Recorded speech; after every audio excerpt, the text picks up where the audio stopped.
تیرے میرے امام. ایک ہی جملہ خدا کرے سمجھا جائے. امام سجاد کہتے ہیں کہ ہم نے مدینہ چھوڑا، مکہ میں آئے، مکہ چھوڑا کربلا میں آئے. میں پھپھو کے ساتھ تھا. کبھی جناب زینب پہ بات کرے نا، آخری حج جنہوں رسول اللہ صلی اللہ علیہ وسلم کے ساتھ کیا، اذان رسول اللہ نے خود دی، تربیت رسول اللہ نے خود کی. دائیں کندھے پہ حضرت زینب بھی بیٹھا کرتی تھی، اور جب مدینہ شریف میں نانا کی بارگاہ میں چلتی تھی، دائیں حسن چلتے تھے، بائیں حسین چلتے تھے، آگے علی چلتے تھے. پہلے چراغ بجھایا جاتا تھا، رسول کی بیٹی آ رہی ہے. عمل کی بات ہو رہی ہے. عمل کیسا؟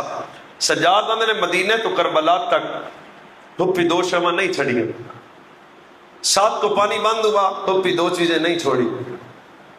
اونو محمد جا شہزادے دیے، پھپھو دو